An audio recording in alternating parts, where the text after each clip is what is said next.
আসসালামু আলাইকুম রহমতুল্লাহ। আজকে আমাদের পদার্থবিজ্ঞানের তৃতীয় অধ্যায় অর্থাৎ বল, এই অধ্যায়ের উপরে দ্বিতীয় লেকচার অনুষ্ঠিত হবে। এর আগের লেকচারে আমরা নিউটনের প্রথম সূত্র থেকে যা যা আমরা যে বলের সংজ্ঞা পাই, বল সম্পর্কে আমরা কিছু বলের বেসিক ধারণা পেয়েছি। আজকে আমরা বল সম্পর্কে আরেকটু অ্যাডভান্স ধারণা পাবো। ঠিক আছে, তো চলো আমরা আমাদের আজকে লেকচারটি শুরু করি। লেকচারটি শুরু করার আগে তোমাদের প্রতি আমার নসিহত, যেন তোমরা খাতা কলম বই এগুলো সামনে রাখো, ক্যালকুলেটরটাও থাকে, এবং তোমরা যেন ক্লাসটা নোট করো। এতটুকু করলে দেখবা আসলে ভালো আউটপুট পাবা। চলো শুরু করি।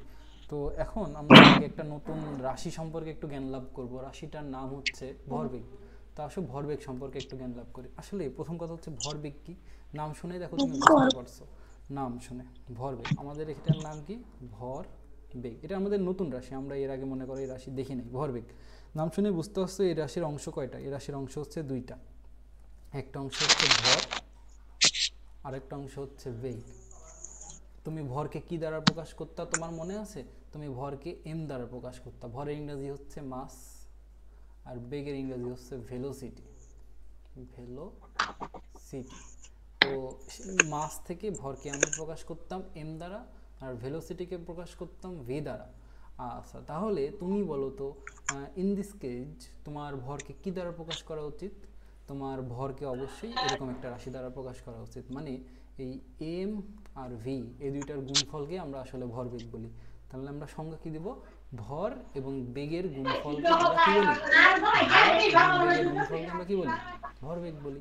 তাহলে সংজ্ঞাটা কি সহজ না? সংজ্ঞাটা সহজ। আসলে আমি লিখে দিই। তাহলে ভরবেগ কাকে বলবো?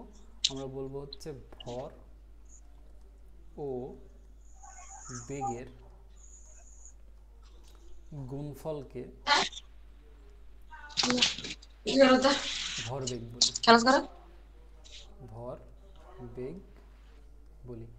আচ্ছা, এই সংজ্ঞাটা কি কঠিন ছিল? এই সংজ্ঞাটা পরীক্ষায় কিন্তু আসে যে ভরবেগ কাকে বলে। তাহলে কি বলবো? ভর এবং বেগের গুণফলকে ভরবেগ বলে। ঠিক আছে। আর আমরা এর আগে কি করছি, যখন একটা নতুন রাশি শিখছি, রাশি সম্পর্কে কিছু তথ্য জানতাম। রাশিটা স্কেলার নাকি ভেক্টর, রাশিটা মানে সূত্র আছে কিনা, বলতে কি বোঝায়, আর মানে এরকম কিছু জিনিসপত্র দেখতাম। রাশিটার একক কি, তো এই জিনিসগুলো দেখতাম। রাশিটার মাত্রা কি, তো এই জিনিসগুলো এই রাশিটার ক্ষেত্রেও দেখবো। তো আসো প্রথমে দেখি রাশিটা স্কেলার নাকি ভেক্টর। প্রথমে দেখবো রাশি। আচ্ছা দেখো তো, এই রাশিকে আমরা আগে প্রথমত দেখে নিই ভরবেগ। ভরবেগকে আমরা কি দ্বারা প্রকাশ করে জানো?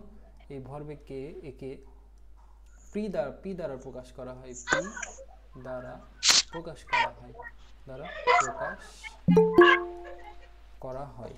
আচ্ছা দেখি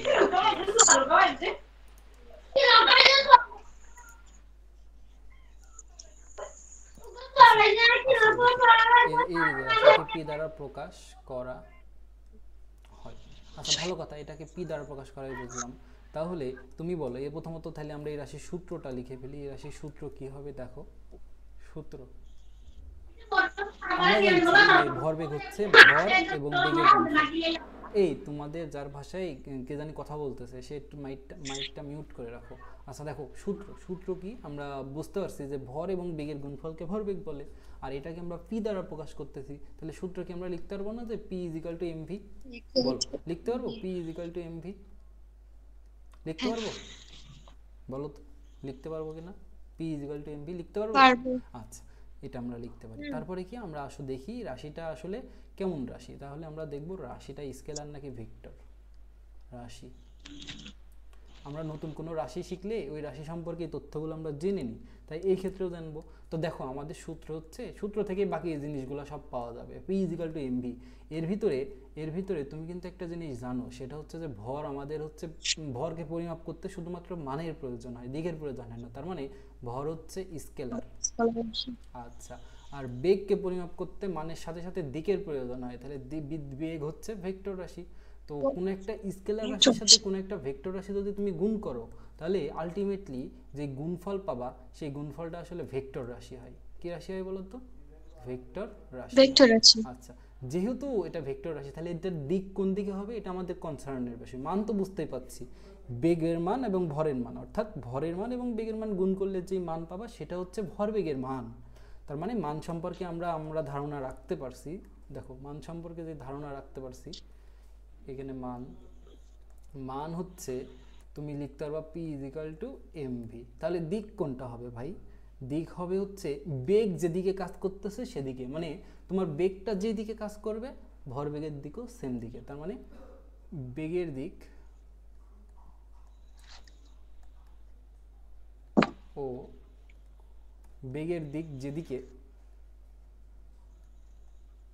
ভরবেগ সেদিকে কাজ করবে, ভরবেগ সেদিকে কাজ করবে। আমরা প্রত্যেকটা রাশি যখনই ভেক্টর হবে তার মান এবং দিক নিয়ে আলোচনা করি, সেদিকে কাজ করবে, কাজ করবে। এই তো আমাদের গেল হচ্ছে মান এবং দিক নিয়ে কথাবার্তা।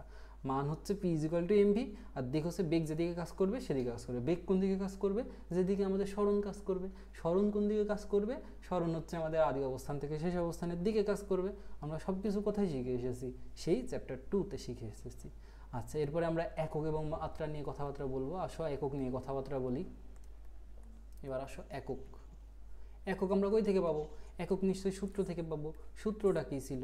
সূত্র ছিল p = mv। তুমি বলো তো m এর এসআই একক কি ছিল? m এর এসআই একক ছিল কেজি, তাই তো? m এর এসআই একক কেজি ছিল না?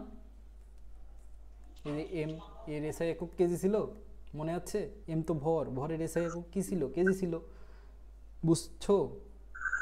আচ্ছা, আর ভি, ভি এর এসআই একক কি ছিল বলো তো? ভি তো আমাদের বেগ, বেগের এসআই একক ছিল মিটার পার সেকেন্ড। তাহলে এখানে লিখবা ইনটু মিটার পার সেকেন্ড। তাহলে সবগুলোকে একসাথে লিখলে পাবা হচ্ছে কেজি এম এস ইনভার্স 1। এটাই হচ্ছে আমাদের কি ভরবেগের একক। এটাকে আর ছোট করে প্রকাশ করা হয় না, এটাকে এইভাবেই রাখা হয়েছে। হ্যাঁ, এটাকে এইভাবেই রাখা হয়। এটা তাহলে একক কি হলো? KG metre per second. তাহলে কোনো জায়গায় যদি কেজি মিটার পার সেকেন্ড দেখো, ওটা কিসের একক হবে বলো? ওটা ভরবেগের একক হবে। আচ্ছা, তার মানে এত দূর পর্যন্ত আমাদের ক্লিয়ার। এরপরে আমাদের আসে হচ্ছে মাত্রা। একক থেকেই তো আমরা মাত্রা পাই। আসো মাত্রাটা তাহলে লিখে ফেলি। দেখো মাত্রাটা কিভাবে নির্ণয় করবা। মাত্রাকে আমরা জানি থার্ড ব্র্যাকেট দ্বারা প্রকাশ করতে হয়।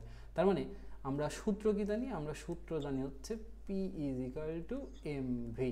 আচ্ছা, এই যে p = mv, এই সূত্রের ভেক্টর রূপকে অনেকে এইভাবে প্রকাশ করে, মানে p তো একটা ভেক্টর রাশি, সেজন্য মাত্রার উপরে তীর চিহ্ন দেয়, আমি দেখাইছি। আর m তো স্কেলার, তাহলে এরপরে তীর চিহ্ন হবে না, আবার v স্কেলার, সেজন্য এরপরে তীর চিহ্ন হবে।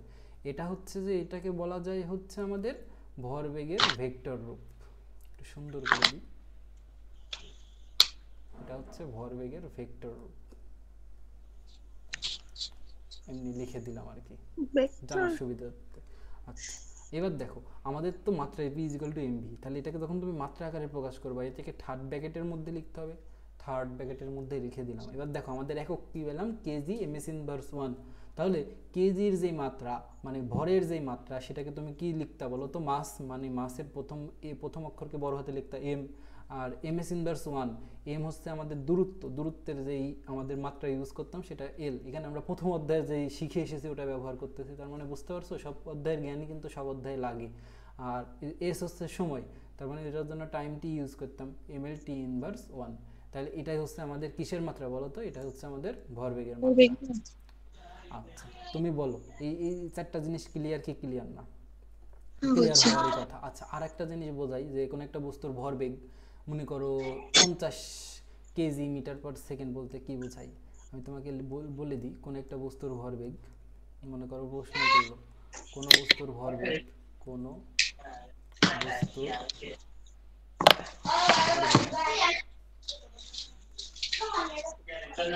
50 কেজি এম এস ইনভার্স 1 বলতে কি বুঝো?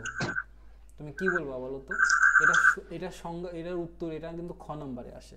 এটার উত্তর তুমি যদি দিতে চাও তাহলে তোমাকে সূত্রে যাইতে হবে। তুমি এই যে সূত্রে যাবা, তুমি সূত্র জানো হচ্ছে p = mv। তার মানে কি? ভরবেগের মান দিয়েছে 50, তার মানে m আর v কে গুণ করে 50 পাইতে হবে। তো m আর v কে তো অসংখ্যভাবে গুণ করে 50 পাওয়া সম্ভব। যেমন তুমি যদি m এর মান 1 নাও, v এর মান 50 নাও, তাহলে তো 50 পাবা। তো অথবা তুমি যদি m এর মান 2 নাও, v এর মান তাহলে 25 নিতে হবে, তাহলে 50 পাবা। তো অথবা তুমি যদি মনে করো এর মান 5 নাও, তাহলে এখানে তোমাকে 10 নিতে হবে। এভাবেও তো 50 পাওয়া সম্ভব। যে কোনো একটা ব্যবহার করে তুমি সংজ্ঞাটা দিতে পারো। কিভাবে দিবা?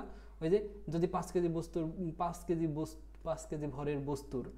কেজি ভরের বস্তুর বেগ যদি 10 মিটার পার সেকেন্ড হয়, তাহলে বস্তুর ভরবেগ 50। যদি 1 কেজি ভরের বস্তুর বেগ 50 মিটার পার সেকেন্ড হয়, তাহলে বস্তুর ভরবেগ 50 KG per metre ms inverse 1। যদি 2 কেজি ভরের বস্তুর ভর, আমার কথা শোনো, যদি 2 কেজি ভরের বস্তুর বেগ 25 মিটার পার সেকেন্ড হয় তাহলে বস্তুর ভরবেগ 50 কেজি মিটার পার সেকেন্ড। বলো, বুঝতে পারছো সংজ্ঞাটা কিভাবে দেবে? তুমি অসংখ্যভাবেই দিতে পারো। মনে করো আমি দ্বিতীয়টা ইউজ করে এখন সংজ্ঞাটা লিখবো আর কি, এই যে আমার ইচ্ছা করতেছে আমি দ্বিতীয়টা ইউজ করে সংজ্ঞাটা দিব। তাহলে বলবো যদি 2 কেজি ভরের বস্তুর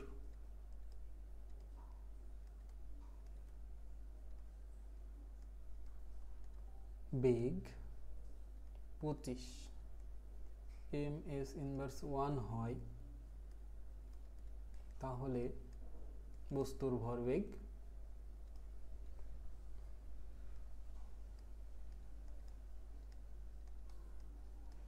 কত হবে? 50 কেজি মিটার পার সেকেন্ড হবে।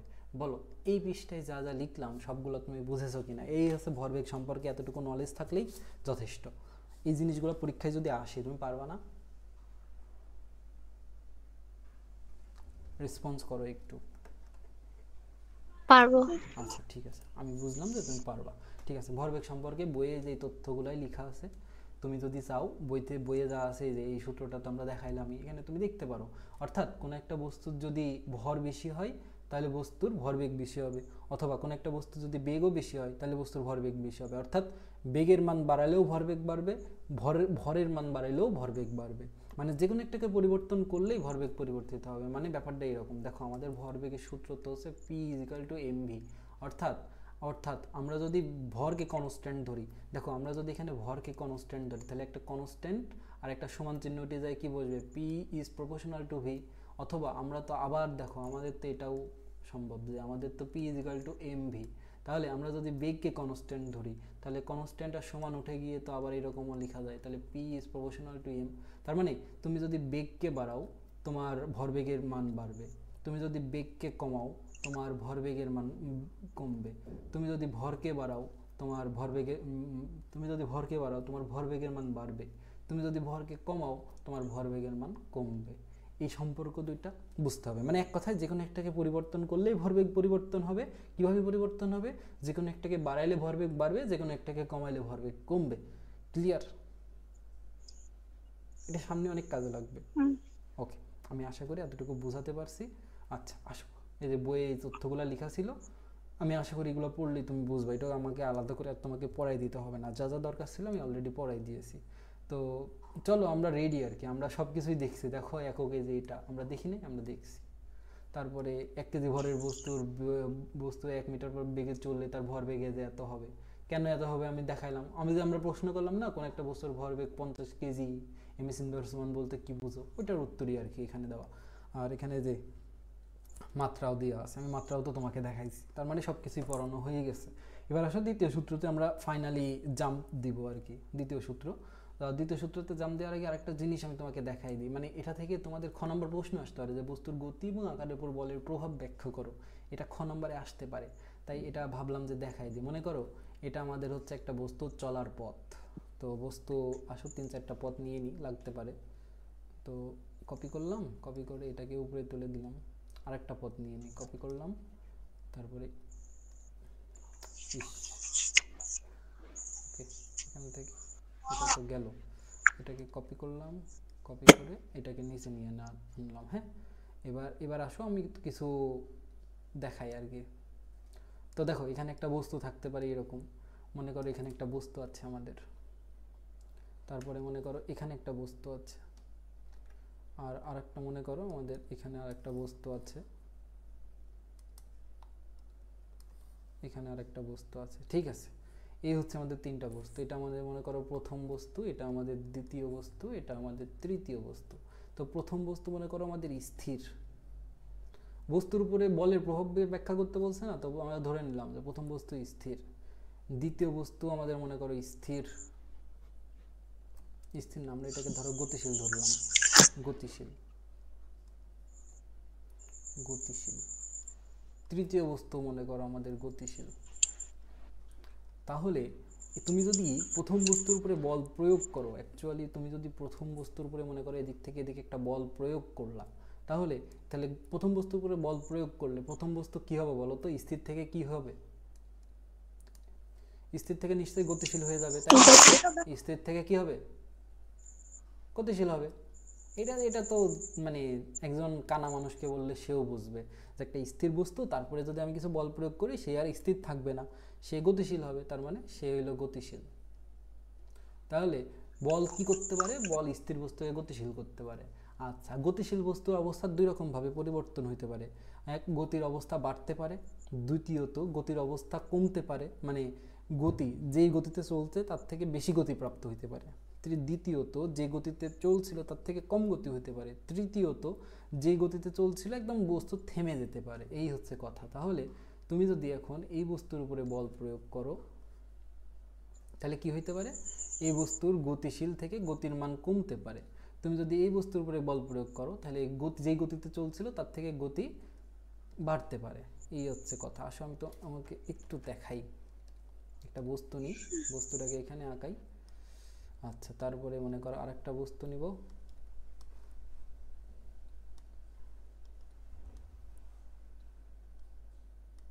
আচ্ছা, নিলাম। ওকে, এবার দেখো এই হচ্ছে আমাদের বস্তু, এই হচ্ছে আমাদের বস্তু। এখানে মনে করো আমাদের ইউ বেগে চলতেছিল আদিবেগ, এখানেও মনে করো আমাদের ইউ বেগে চলতেছিল।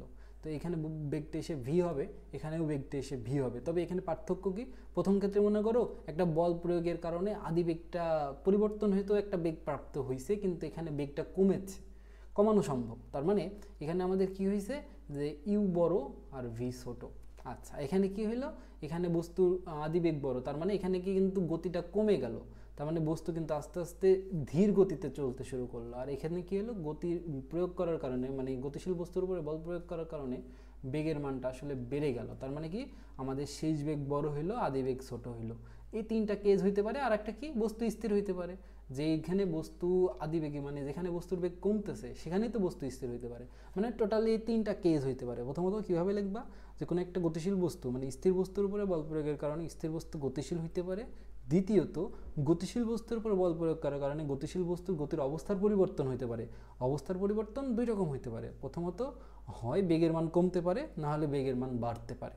বেগের মান কমতে পারে কখন? যখন তুমি একটা উল্টা দিক থেকে বল প্রয়োগ করবা, মানে তোমার বস্তু যেদিকে গতিশীল তার উল্টা দিকে তুমি বল প্রয়োগ করবা, তাহলে বস্তু থেমে যাবে বা গতির মান কমবে। আর বস্তু যেদিকে গতিশীল তুমি যদি সেদিকেই বল প্রয়োগ করো তাহলে গতির মান উল্টা বেড়ে যাবে। বলো, এই প্রশ্নটা যদি পরীক্ষায় আসে লিখতে পারবা নিজের ভাষায়? ওকে, ঠিক আছে। আর বাকিরা রেসপন্স করে না কেন দেখি তো, বলো। আচ্ছা, ঠিক আছে, ধন্যবাদ। একটু রেসপন্স করবা, ভালো লাগবে যে তুমি বুঝতেছো, আমি বুঝবো আর কি। আচ্ছা, এটা আমাদের গেল। এবার আমরা দ্বিতীয় সূত্রে চলে যেতে পারবো। আর আমরা মানে কি করি, নিউটনের যে দ্বিতীয় সূত্র সেখান থেকে আমরা বলের এবং বস্তুর ভরের এবং বস্তুর ত্বরণের মধ্যে যে সম্পর্ক সেটা প্রমাণ করতে পারি। এটা শেখার জন্য আমরা প্রস্তুত। তাহলে আমাদেরকে কী করতে হবে? প্রথমত নিউটনের দ্বিতীয় সূত্রটা জানতে হবে। আসলে নিউটনের দ্বিতীয় সূত্রটা আমি গত দিনই তোমাকে শিখাইছি। এটা হচ্ছে আমাদের নিউটনের দ্বিতীয় সূত্র। এটাকে আমরা আগের পেজে নিয়ে আসি। এটা হচ্ছে আমাদের নিউটনের দ্বিতীয় সূত্র, ঠিক আছে? এই সূত্র থেকেই আমরা কি করতে পারি? বস্তুর ভর এবং ত্বরণের মধ্যে সম্পর্কটা স্থাপন করতে পারি। যে F is equal to M, এটা আসলে কিভাবে আসে এটা আমরা এখান থেকে প্রমাণ করতে পারি। তো চলো আমরা চেষ্টা করি প্রমাণ করার। এই যে এখানে আমাদের ধরো বলতেছে, কি বলতেছে দেখো, এখানে আমাদের দ্বিতীয় সূত্রের মধ্যে কি বলতেছে, যে প্রথম দিন আমি পড়াই দিলাম, প্রথম দিন শুধু সূত্রগুলো পড়াইছি, আজকে মুখস্থ হয়ে যাবে। দেখো, বস্তুর ভরবেগের পরিবর্তনের হার বস্তুর উপরে প্রযুক্ত বলের সমানুপাতিক, এবং বল যেদিকে ক্রিয়া করে বস্তুর ভরবেগের পরিবর্তন সেদিকে ঘটে। তার মানে এখানে নতুন নতুন ওয়ার্ড তোমার কাছে কি কি? নতুন ওয়ার্ড হচ্ছে বস্তুর ভরবেগের পরিবর্তনের হার এটা, আর বস্তুর উপরে প্রযুক্ত বল এটা, সমানুপাতিক তো তুমি চিনো, এবং বল যেদিকে ক্রিয়া করবে বস্তুর পরিবর্তন ভরবেগের পরিবর্তন সেদিকেই হবে। ঠিক আছে, খুবই ভালো কথা। তো আসো আমরা তাহলে প্রথমত দুইটা জিনিস পেলাম, হচ্ছে ভরবেগের পরিবর্তনের হার আর প্রযুক্ত বল। এই দুইটা চিনি আসো আগে। আচ্ছা, তোমাকে আমি একটু আগে ভরবেগ শিখাই আসলাম না? ভরবেগ শিখাইছি? বলো ভরবেগ শিখাইছি কিনা? ভরবেগ সমান কি শিখলা বলো তো? ভরবেগ যাকে তুমি পি দ্বারা প্রকাশ করো তাহলে সেটা হলো এমভি ছিল। আচ্ছা আচ্ছা, এখানে বলতেছে ভরবেগের পরিবর্তন, তার মানে প্রথমে একটা ভরবেগ ছিল, পরে আরেকটা ভরবেগ হইছে, ঠিক আছে? যার কারণে এখানে পরিবর্তন পাইছো। তার মানে ভরবেগের পরিবর্তন পাইতে গেলে এখানে প্রথমে একটা ভরবেগ ছিল, যাকে তুমি নাম দিতে পারবা আদি ভরবেগ, যাকে তুমি নাম দিতে পারবা কি বলতো? মানে দেখো ভরবেগের পরিবর্তন মানে কি, প্রথমে একটা ভরবেগ ছিল পরে আরেকটা ভরবেগ হয়েছে, তাই তো? আচ্ছা, তাহলে প্রথমে যে ভরবেগ ছিল তাকে আমরা নাম দিতে পারবো আদি ভরবেগ। আদি ভরবেগ। আচ্ছা, আদি ভরবেগ। আদি ভরবেগ কোন বেগের কারণে পাবা? আদি বেগের কারণে না শেষ বেগের কারণে, বলো তো? আদি ভরবেগ কোন বেগের কারণে পাবা? আদি বেগের কারণে পাবা নাকি? বুঝছো না? আদি আদি ভরবেগ কোন বেগের কারণে পাওয়া যাবে? আদি বেগের কারণে পাওয়া যাবে। আর এটাকে আমরা প্রথমত যে প্রথম ভরবেগ যেহেতু, তাই এটাকে আমরা P1 নাম দিতে পারি। আর এটা হবে mu, আদি ভরবেগ। P1 = mu। বুঝতে পারছো কেন? কারণ এই যে প্রথম একটা ভরবেগ ছিল, প্রথম ভরবেগকে P1 নাম দিলাম, আর আদি ভরবেগ যেহেতু আদি বেগের কারণে হচ্ছে, তাই এটাকে mu, v এর জায়গায় u নাম দিলাম। তারপরে আমাদের আসে হচ্ছে শেষ ভরবেগ, কারণ পরিবর্তন পাইতে গেলে দুইটা ভরবেগ তো থাকতেই হবে। তারপরে আসতে হচ্ছে শেষ ভরবেগ। ভরবেগ শেষ ভরবেগকে শেষ ভরবেগকে তুমি P2 নাম দিতে পারো। আসো P2 নাম দিয়ে দিই। এটাকে মনে করো তুমি P2 নাম দিলা, এটা সমান লিখতে পারবা mv। v বলতে এখানে শেষ বেগ, u বলতে এখানে আদি বেগ। আমি একটু লিখে দিই, এই যে u বলতে এখানে আমাদের আদি বেগ, আদি বেগ, আর আমাদের v বলতে এখানে শেষ বেগ, শেষ বেগ। খুবই ভালো কথা। তাহলে ভরবেগের পরিবর্তন কি হইলো? শেষে প্রথমে একটা ভরবেগ ছিল, শেষে একটা ভরবেগ হইলো। এই দুইটাকে যদি তুমি বিয়োগ করো তাহলেই তো পরিবর্তনটুকু পাবা, যে কতটুকু বাড়লো বা কতটুকু কমলো, তাই না? পরিবর্তন করতে গেলেই তো তোমাকে পার্থক্য করতে হয়, তাই না? বুঝছো না? বুঝতে পারছো? এই রেসপন্স করো। আমাদের দেখো এখানে বলছে ভরবেগের পরিবর্তন, তার মানে কি শুরুতে একটা ভরবেগ ছিল যাকে আমরা আদি ভরবেগ বলতেছি, সেটা হচ্ছে P1 = mu। শেষে একটা ভরবেগ ছিল যেটাকে আমরা P2 বলতেছি। আসসালামু আলাইকুম ভাই। ওয়ালাইকুম আসসালাম। মাত্র আসলাম। আচ্ছা, যেটুকু মিস করছো ইউটিউব থেকে দেখে নিবা, আমি তোমাকে আপলোড করে লিংক দিয়ে দেবো নি। আচ্ছা দেখো, শেষ ভরবেগ যেটাকে আমরা P2 নাম দিতেছি সেটা হচ্ছে mv। তাহলে ভরবেগের পরিবর্তন, ভরবেগের এই প্রমাণটা আসতে পারে, ভরবেগের পরিবর্তন, তাই আর কি করানো। ভরবেগের পরিবর্তন যেটাকে আমরা ওই কি লিখতে পারি দেখো, ভরবেগের পরিবর্তন যেটাকে আমরা এইভাবে লিখতে পারি যে শেষ মাইনাস আদি। যে কোনো কিছুর পরিবর্তনকে তুমি লিখতে পারবা শেষ মাইনাস আদি, মানে ফাইনাল মাইনাস ইনিশিয়াল। এক কথায় হচ্ছে ফাইনাল মাইনাস ইনিশিয়াল, মানে এটা হচ্ছে আমাদের ফাইনাল আর এটা আমাদের ইনিশিয়াল। ওকে, তো গেল এটা তো আমাদের গেল। তো আসো তারপরে দেখি।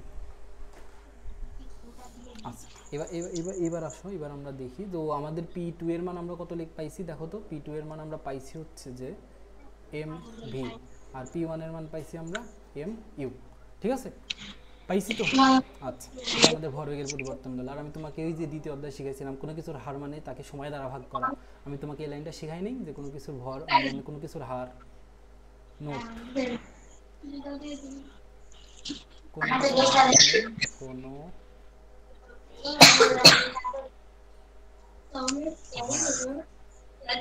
তাকে সময় দ্বারা ভাগ করা, সময় দ্বারা ভাগ করা। তাহলে বলো তো ভরবেগের পরিবর্তনের হার মানে কি? ভরবেগের পরিবর্তনের হারকে সময় দ্বারা ভাগ করা। তাহলে লিখতে পারি অতএব ভরবেগের পরিবর্তনের হার, অতএব ভরবেগের পরিবর্তন হার। এটা অর্থ কি? ভরবেগের পরিবর্তনকে সময় দ্বারা ভাগ করা। ভরবেগের পরিবর্তন কি? mv মাইনাস mu, আর একে সময় দ্বারা ভাগ করে দিলাম t। তার মানে ভরবেগের পরিবর্তনের হার, ভরবেগের পরিবর্তনের হার কাকে বলে আমরা কিন্তু শিখে গেলাম। বুঝছো ভরবেগের পরিবর্তনের হার কাকে বলে? mv minus mu divided by t। বলো এতটুকু বুঝছো কিনা? এতটুকু কি মাথার মধ্যে ঢুকছে? হ্যাঁ, ঢোকার কথা, এখানে কঠিন কিছু নাই। আর প্রযুক্ত বল, আমরা একটা কথা লিখি যে আমরা যে বল বলি প্রযুক্ত বল। দেখো আমরা যে প্রযুক্ত বল বলি, প্রযুক্ত বল এটাকে আমরা f দ্বারা প্রকাশ করি। প্রযুক্ত বল এটাকে আমরা f দ্বারা প্রকাশ করি। আমাদের কি বলতেছে? ভরবেগের পরিবর্তনের হারটা প্রযুক্ত বলের সমানুপাতিক। ভরবেগের পরিবর্তনের হার প্রযুক্ত বলের সমানুপাতিক। তাহলে আমরা কি এরকম লিখতে পারবো না? আমরা তো এখন এরকম লিখতে পারবো। কিরকম লিখতে পারবো? ওই যে ভরবেগের পরিবর্তনের হার, তার মানে কি বলতো, M V minus M U divided by T is proportional to F, এরকম লিখতে পারবো। বুঝতে পারছো? মানে এই যে এটা সমানুপাতিক চিহ্ন, আর এই যে ভরবেগের পরিবর্তনের হার, এটা তো আমাদের ভরবেগের পরিবর্তনের হার, এটা আমাদের ভরবেগের পরিবর্তনের হার, এটা আমাদের প্রযুক্ত বল, এই দুটো সমানুপাতিক। আমি লিখে দিই এটা ভরবেগের পরিবর্তনের হার। সংক্ষেপে এটাকে আমরা ডেল পি ডিভাইডেড বাই টি লিখতে পারি। মানে ওই যে আচ্ছা ডেল পি বাই টি না লিখে এটা আমি লিখে দিই ভরবেগের পরিবর্তনের হার, ভরবেগের পরিবর্তন হার। আর এটা আমাদের হলো প্রযুক্ত বল, প্রযুক্ত বল। এই দুটো হচ্ছে সমানুপাতিক। আর সমানুপাতিক চিহ্ন উঠলে কি বসে বলো তো? আমি তোমাকে শিখাইছি না, সমানুপাতিক চিহ্ন যদি উঠে যায় তাহলে একটা সমান আর একটা ধ্রুবক বসে। তাহলে এখানে লিখবা M V minus M U divided by T is equal to একটা ধ্রুবক, ধ্রুবক হিসাবে মনে করো কে কে আনলাম, সমান এফ। আচ্ছা তুমি দেখো এখানে কিন্তু চাইলে তুমি এম কমন নিতে পারো, এম কমন নাও, তাহলে এখানে থাকে V minus U divided by T সমান কে এফ। আচ্ছা তুমি তো চাইলে এখানে এইভাবেও লিখতে পারবা M into V minus U divided by T এই সমান কে এফ। আচ্ছা বলো তো V minus U divided by T এটার মানে কি? এটা মানে কি V minus U divided by T? ত্বরণ, এটা মানে হচ্ছে ত্বরণ। তাহলে তুমি লিখতে পারবা না এম এ সমান কে এফ। বুঝছো? এই কারণ আমরা কি জানি, আমরা জানি হচ্ছে V minus U divided by T সমান হচ্ছে এ, তাহলে এটা সমান কে এফ লেখা যায়। তাহলে দেখো আমরা কিন্তু একটা সমীকরণ পেয়ে গেলাম। তো আমরা এখন কে এর মান কিভাবে বের করতে পারি, এটাই হচ্ছে আমাদের উদ্দেশ্য বা কনসার্ন। কে এর মান বের করার জন্য আমরা আসলে একক বলকে ব্যবহার করি, মানে একক বলের মানের উপরে নির্ভর করে কে এর মান। আমি লিখে দিই, আমাদের তো সমীকরণ আমরা পাইলাম হচ্ছে এটা, এম এ সমান কে এফ। এখান থেকে আমাদের আসলে কে এর মানটা জানলে আমরা সমীকরণটা পেয়ে যাব। এই যে আমাদের উদ্দেশ্য হচ্ছে এই কে এর মানটা বের করা। এই কে এর মান আমরা কিভাবে পাবো? একক বল থেকে আসলে কে এর মান পাওয়া যায়। একক বল কি আমি তোমাকে আগে লিখে দিই, একক বলের উপরে কে এর মান নির্ভর করে। একক বলের উপর কে এর মান নির্ভর করে, কে এর মান নির্ভর করে। আচ্ছা একক বল কি? মানে যেই বলের মান হচ্ছে এক একক তাকে আমরা একক বল বলি।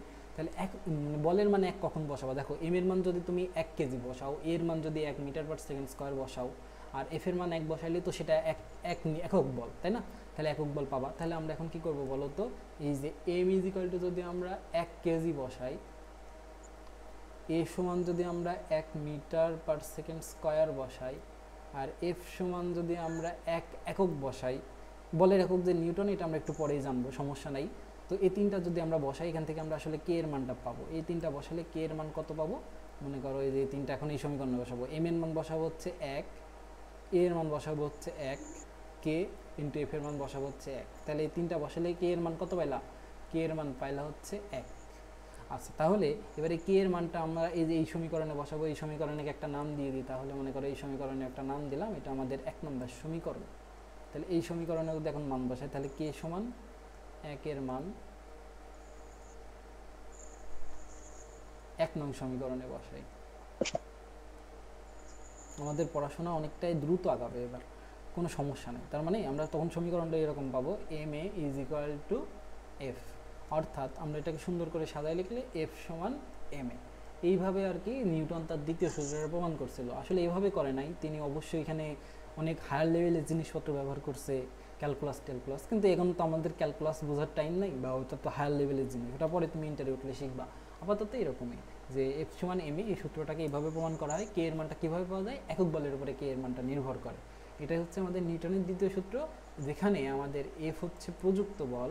এই যে আমাদের এই এফটা হচ্ছে আমাদের প্রযুক্ত বল, প্রযুক্ত বল, এমটা হচ্ছে ভর, আর এটা হচ্ছে আমাদের ত্বরণ। বলো এই সূত্রটা বুঝছো? আর এই যে আমরা একটা নতুন রাশি শিখলাম বল, এটা নিয়ে বিস্তারিত একটু পরেই শিখবো, সমস্যা নেই, এটা নিয়ে বিস্তারিত একটু পরেই শিখবো, ঠিক আছে? আচ্ছা তুমি বলো, যেহেতু এই সূত্রটা আবিষ্কার করছে নিউটন, তাই বলের একক হিসাবে আমরা নিউটনকে ব্যবহার করি। আমি একটা কথা বলি, আমরা এই বল সম্পর্কে, বল একটা নতুন রাশি আমরা পেলাম, এই নতুন রাশি সম্পর্কে একটু পরেই বিস্তারিত শিখবো। ওই যে এর আগে ভরবেগ সম্পর্কে যে জিনিসগুলো শিখলাম, সকল জিনিস আমরা বলের জন্য শিখবো তো অবশ্যই। তবে আরেকটা কথা অ্যাডিশনাল, সেটা হচ্ছে যে বল যেহেতু আবিষ্কার করেছে নিউটন, তাই বলের একক হিসাবে আমরা নিউটন ব্যবহার করে থাকি। বল যেহেতু আবিষ্কার করেছে নিউটন, তাই বলের একক হিসাবে আমরা নিউটনকে ব্যবহার করে থাকি। বলে এতদূর পর্যন্ত বুঝেছো কিনা? ক্লিয়ার? বুঝছি। একটু বলো বুঝেছো কিনা ফারদিন? জি বুঝছি। আচ্ছা ঠিক আছে, ঠিক আছে, তাহলে আসো আমরা একটু সামনে আগাই। এই যে এখানে এই সূত্রটা প্রমাণ করা আছে আর কি। তুমি তুমি তোমার ইচ্ছা, তুমি এইভাবে বইয়ে প্রমাণ করা আছে, তুমি চাইলে আমারটা দেখেও প্রমাণ করতে পারো, এটা দেখেও প্রমাণ করতে পারো, সমস্যা নেই। এবার আসো বলের পরিমাপের মধ্যে আমরা যাব। বলের পরিমাপ অর্থই হচ্ছে যে ওই জিনিসগুলো আমরা শিখবো। তো এখন বল রাশি সম্পর্কে আমরা একটু অসংখ্য কিছু না, ওই যে 4-5টা জিনিস শেখার চেষ্টা করব। তাহলে এখন আমরা বলের পরিমাপ করা শিখবো। তাহলে বলের পরিমাপ করার জন্য আমরা কি বলতে পারি? বলের সংজ্ঞা, বলের যে গাঠনিক সংজ্ঞা, সেটা আমরা সূত্র থেকে দিব। বলের যে সূত্র, সেটা আমরা পাইলাম কি, F is equal to M A. তার মানে কি, বস্তুর ভর এবং ত্বরণের গুণফলকে আমরা কি বলবো? দেখো আমরা দেখতে পাচ্ছি বস্তুর ভর এবং ত্বরণের গুণফলকে আমরা বল বলছি। তাহলে এখন আমরা বলবো বস্তুর ভর ও ত্বরণের গুণফলকে বল বলা হয়। বলকে ইংরেজিতে বলা হয় হচ্ছে ফোর্স। বলকে ইংরেজিতে বলা হয় হচ্ছে ফোর্স। তাহলে তুমি বলো বলকে কি দ্বারা প্রকাশ করা উচিত? এফ দ্বারা। তাই তুমি বলবা একে এফ দ্বারা প্রকাশ করা হয়, একে এফ দ্বারা প্রকাশ করা হয়, এফ দ্বারা প্রকাশ করা হয়।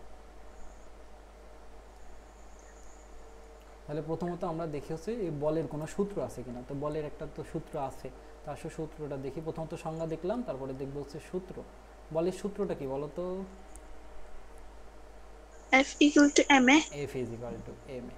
এরপরে দেখতাম যে বলটা কি ধরনের রাশি, বলটা আমাদের স্কেলার রাশি নাকি ভেক্টর রাশি। আসো দেখি রাশি সম্পর্কে একটু জ্ঞান লাভ করি। রাশি,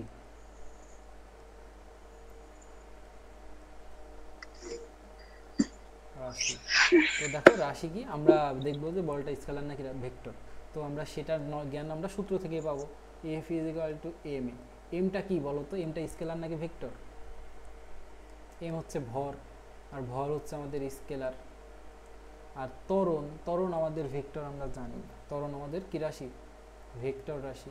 তো একটা স্কেলার রাশি আর একটা ভেক্টর রাশি, তো ভেক্টরের সাথে স্কেলার গুণ করলে পুরাটাই ভেক্টর হয়ে যায়, আমি তোমাকে বলেছি। তাহলে এফ কি রাশি হবে?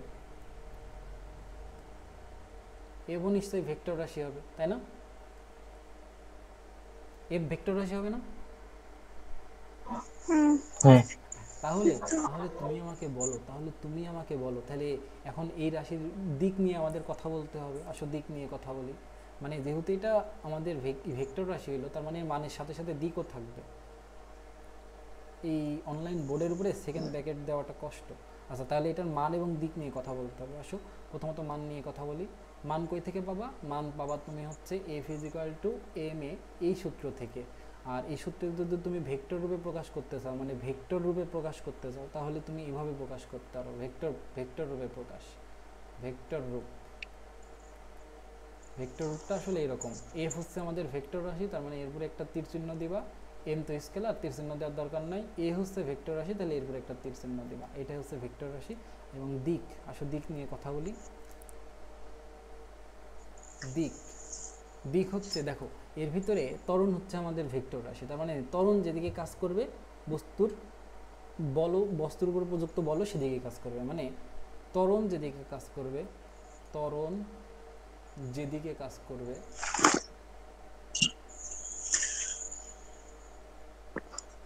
বস্তুর উপর প্রযুক্ত বল, প্রযুক্ত বল সেদিকে কাজ করবে।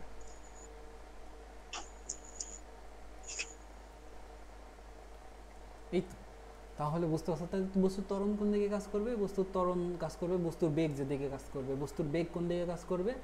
যেদিকে সরণ কাজ করবে। সরণ কোন দিকে কাজ করবে? আদি অবস্থান থেকে শেষ অবস্থানের দিকে কাজ করবে। ক্লিয়ার? আসো তাহলে তো আমরা দ্বিতীয় সূত্রটা এখন পুরোপুরি বোঝার মতো প্রস্তুত। দ্বিতীয় সূত্র ছিল, দেখো, বস্তুর ভরবেগের পরিবর্তনের হার বস্তুর উপর প্রযুক্ত বলের সমানুপাতিক এবং বস্তুর ভরবেগের পরিবর্তন বল কোন দিকে কাজ করবে? যে বল যেদিকে কাজ করবে বস্তুর ভরবেগের পরিবর্তনও সেদিকে হবে। তো বল কোন দিকে কাজ করে? ভরবেগের পরিবর্তন। ভরবেগের পরিবর্তনের মধ্যে দেখো কি পাচ্ছ, এর ভিতর থেকে ত্বরণ পাচ্ছ আর বস্তুর ভরবেগের পরিবর্তন, মানে যে এটাই তো আমাদের ভরবেগের পরিবর্তন। এখান থেকে তো আমরা এম এ পাচ্ছি, আর এম এর মধ্যেই তো আমাদের এ আছে, আর এ যেদিকে কাজ করবে বস্তুর ভরবেগ সেদিকে পরিবর্তন হবে, আর বস্তুর ভরবেগের পরিবর্তন যেদিকে হবে বলও সেদিকে কাজ করবে। মানে ঘোরাফেরা একই কথা, যে বস্তুর ত্বরণ যেদিকে কাজ করবে বস্তুর উপর প্রযুক্ত বলও সেদিকে কাজ করবে। দ্বিতীয় সূত্রটা মুখস্থ করে ফেলবা, যে আমি তোমাকে বলি কীভাবে মুখস্থ করবা, যে বস্তুর ভরবেগের পরিবর্তন যেদিকে হবে বস্তুর উপরে প্রযুক্ত বলও সেদিকেই কাজ করবে। মানে এক কথায় দ্বিতীয় সূত্রটা এটা, যে কোনো একটা বস্তুর উপর প্রযুক্ত বল বস্তুর উপরে কোনো একটা বস্তুর ভরবেগের পরিবর্তনের হার বস্তুর উপর প্রযুক্ত বলের সমানুপাতিক, এবং বল বস্তুর ভরবেগের পরিবর্তন যেদিকে হবে বস্তুর উপর প্রযুক্ত বল সেদিকে কাজ করবে। এটা হচ্ছে দ্বিতীয় সূত্র। তার মানে এটাকে যদি তুমি চিত্রের মাধ্যমে দেখাতে চাও এরকমভাবে দেখাইতে পারো আর কি, নট নেসেসারি, তুমি চাইলে দেখাইতে পারো। প্রত্যেকটা জিনিসেরই চিত্র দেখা উচিত।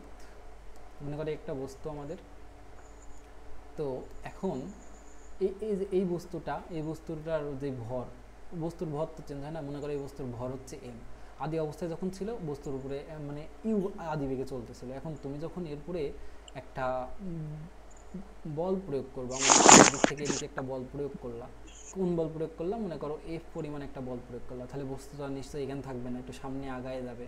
বস্তু যখন এখান থেকে সামনে আগায় যাবে তার মানে কি বস্তুর আদি বেগ ইউ থাকবে না, বস্তুর একটা বেগ হয়ে যাবে, সেটা হচ্ছে ভি, কিন্তু বস্তুর ভর এমই থাকবে।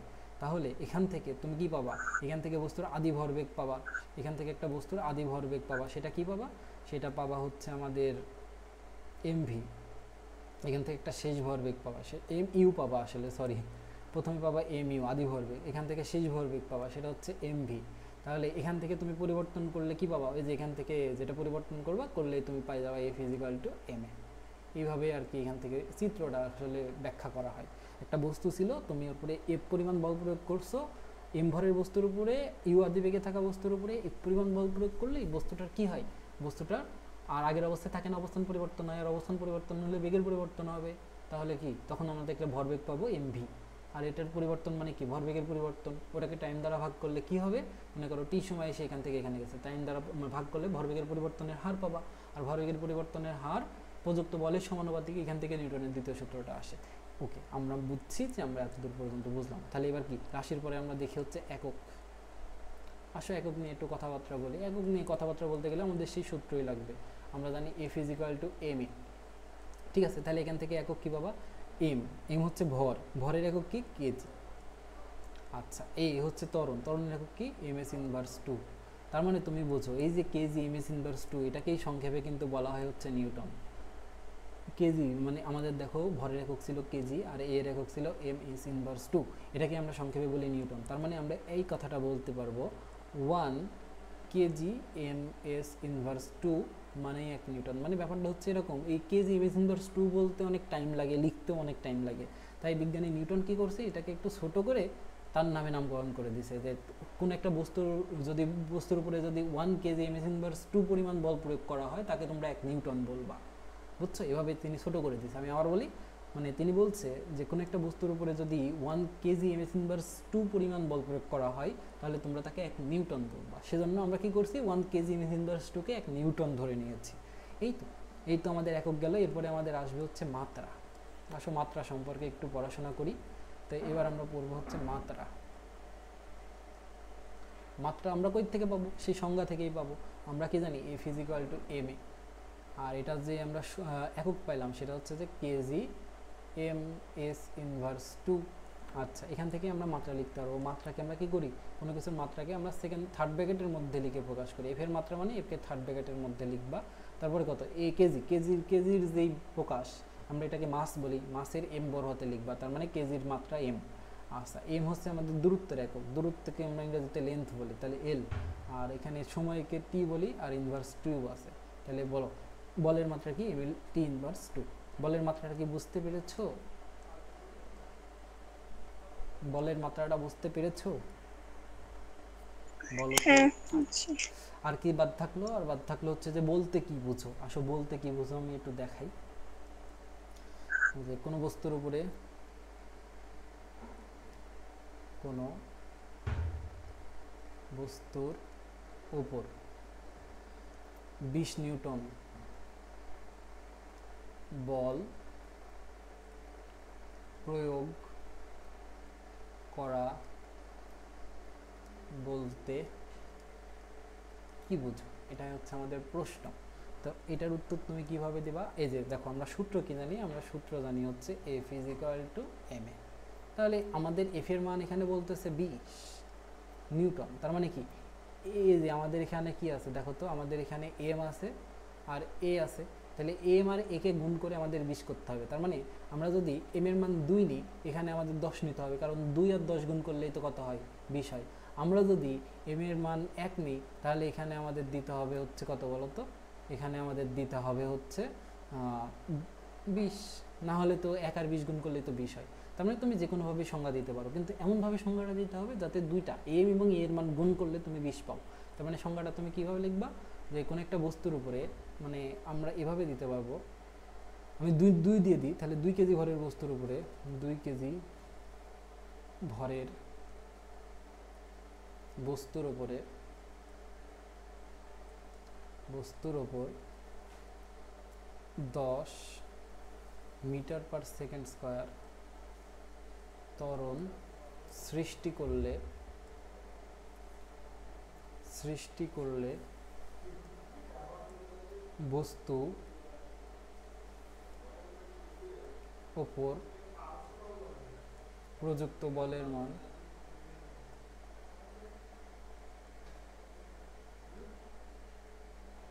20 নিউটন হবে। এই তো। এখন তাহলে একক বল বলতে তুমি কি বুঝবা? তোমাকে যদি প্রশ্ন করে একক বল বলতে কি বুঝো, তোমাকে যদি এই প্রশ্ন কেউ করে, তুমি কি আসলে কি বলবা? আসলে আমি তোমাকে দেখাই তুমি কি বলবা। মনে করো আমি তোমাকে প্রশ্ন করলে একক বল বলতে কি বুঝো, তাহলে তুমি বলবা কোনো একটা একক ভরের বস্তুর উপরে, মানে কি সবকিছু গুণ করে 1 পাইতে হবে। তার মানে কি তুমি যদি m এর মানে 1 রাখো, এর মানে 1 রাখতে হবে। তাহলে একক ভরের বস্তুর উপরে 1 নিউটন ত্বরণ সৃষ্টি করলে যে বস্তুর উপরে প্রযুক্ত বলের মান হবে 1 নিউটন। এটাই তো তুমি বুঝো। তাহলে এটাই আমরা বারবার লেখার দরকার নেই, এটা কপি করে বসাই দিতে পারবো। মনে করে যে কপি করলাম, এবার আমরা এটাকে এখানে নিয়ে আসলাম। তারপরে কি এবার চেঞ্জ করে দিব। মুছবো কোথায় কোথায়? মুছবো হচ্ছে আমাদের এই যে এইখানে, এই কেজির এখানে মুছবো। আচ্ছা আচ্ছা, আর মুছবো হচ্ছে আমাদের এই যে 10 এইখানে মুছবো। তারপরে এখানে আমরা লিখবো হচ্ছে 1 কেজি ভরের বস্তুর উপরে, এখানে লিখবো হচ্ছে 1 কেজি ভরের বস্তুর উপরে 1 ms ইনভার্স 2 ত্বরণ সৃষ্টি করলে বস্তুর উপর প্রযুক্ত বলের মান হবে আমাদের 1 নিউটন। এখানে আমরা লিখবো হচ্ছে 1 নিউটন। তো তুমি বলো এরকম পরীক্ষায় যদি প্রশ্ন আসে খ নম্বরে, তুমি উত্তর করতে পারবা না? মানে এক কথায় তুমি দেখবা যাতে ওই m আর a এর মান গুণ করে তুমি যেটা চাইছে সেটা যেন পাও। বলো বুঝছো কিনা? বুঝছি আচ্ছা, তাহলে এটা আমাদের গেল। এবার আমাদের কিছু জিনিস শিখতে হবে, মানে আমাদের বলের কিছু গাঠনিক সংজ্ঞা তো আমরা দেখলাম, এবার একটু সূত্র সম্পর্কে আরেকটু বিস্তারিত জ্ঞান অর্জন করতে হবে। আসলে এখানেই করি, সূত্র সম্পর্কে একটু বিস্তারিত জ্ঞান অর্জন করতে হবে। সূত্র আমরা নর্মালি একটা সূত্র দেখলাম, কি সূত্র দেখলাম? আমরা নর্মাল সূত্র দেখলাম হচ্ছে এটা, F = ma। F = ma, অর্থাৎ এখানে কি হয়েছে দেখো, এখানে মনে করো একটা এরকম একটা গতিপথ ছিল এবং সেখানে একটা বস্তু ছিল। এই বস্তুর উপরে তুমি যখন বল প্রয়োগ করতেছো, মনে করো তুমি এই বস্তুর উপরে তুমি F পরিমাণ বল এদিক থেকে এদিকে প্রয়োগ করতেছো। এই F পরিমাণ বল প্রয়োগ করার কারণে কি হচ্ছে? F পরিমাণ বল m ভরের বস্তুর উপর প্রয়োগ করার কারণে সে a ত্বরণ প্রাপ্ত হচ্ছে। তাহলে তুমি এখান থেকে লিখতে পাচ্ছ আমি এখানে F সমান ma পরিমাণ বল পাবো। ঠিক আছে? আচ্ছা, দুঃখিত কারেন্ট চলে গেছিলো, আবার শুরু করতেছি। তা আসো শুরু করি আমরা আবার। তো দেখো আমাদের তৃতীয় কেজে আমরা যেটা দেখব, আবার একটা গতিপথ নিই। গতিপথ নেওয়ার আগে কালারটা চেঞ্জ করি, কালার ছিল সবুজ। তো মনে করো এটা আমাদের গতিপথ। এখন এই গতিপথে কি হবে, একটা বস্তু থাকবে, আসলে একটা বস্তু নেই, এই হচ্ছে আমাদের সেই বস্তু। এখন গতিপথে এই বস্তু, এখন এই বস্তুর উপরে মনে করো এদিক থেকে আমাদের একটা বল প্রয়োগ করা হচ্ছে আর কি, এদিক থেকে এদিকে একটা বল প্রয়োগ করা হচ্ছে যেটা বস্তুকে চেষ্টা করবে সামনের দিকে নামার, আর এদিক থেকে এদিকে আরেকটা বল প্রয়োগ করা হচ্ছে যেটা চেষ্টা করবে বস্তুকে পিছনের দিকে নামার। তার মানে দুইটার দিক একদম বিপরীত, দুইটার দিক বিপরীত। মানে এই বলটা কি করছে আমাদের, মনে করো এটা F1 বল, এটা মনে করো আমাদের F2 বল।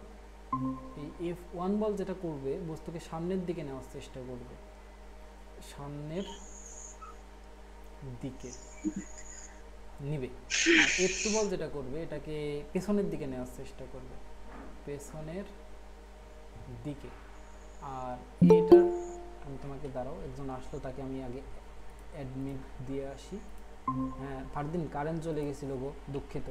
আচ্ছা দেখো, এই বস্তুর ভর মনে করো m, এবং এই দুইটা কারণে বস্তু a ত্বরণ প্রাপ্ত হলো। তাহলে তুমি এখান থেকে লিখতে পারবো না? দেখো তো, দেখো এটা যেহেতু ভেক্টর রাশি, তার মানে এটাকে ক্যালকুলেশন করতে গেলে দিক আমাদের ক্যালকুলেশন করতেই হবে। আমি যদি f1 এর দিককে পজিটিভ ধরি, তাহলে f2 এর দিক অটোমেটিক নেগেটিভ হয়ে যাবে। কেন? কারণ দুটো সর একদম উল্টা, এটা যদি সামনের দিকে হয় এটা পেছনের দিকে। তাহলে তুমি এভাবে লিখতে পারবে না যে f1 minus f2 is equal to M A. কেন? একটা সামনের দিকে নেওয়ার চেষ্টা করতেছে আর একটা পেছনের দিকে নেওয়ার চেষ্টা করতেছে। তাহলে ফাইনালি দুইটার যোগফল যেটা হবে সেটা হবে আমাদের এটা। বলো এটা বুঝতে পারছো কিনা তুমি? আমি তোমাকে আবার সহজভাবে বলে দিচ্ছি, এটা তো বুঝাইলাম আর কি। এর আরও সহজ ব্যাখ্যা আছে। এই তিনটা কেজি তোমাদের আসলে লাগবে। কোনো ক্ষেত্রে দেখবা একাধিক বল কাজ করতেছে, যদি একাধিক বল একই দিকে কাজ করে তাহলে সবগুলো বলের যোগ করবা, এই যোগফলটা হলে লব্ধি হিসাবে কাজ করবে। আমি তোমাকে লিখে দিই, একাধিক বল, একাধিক বল একই দিকে কাজ করলে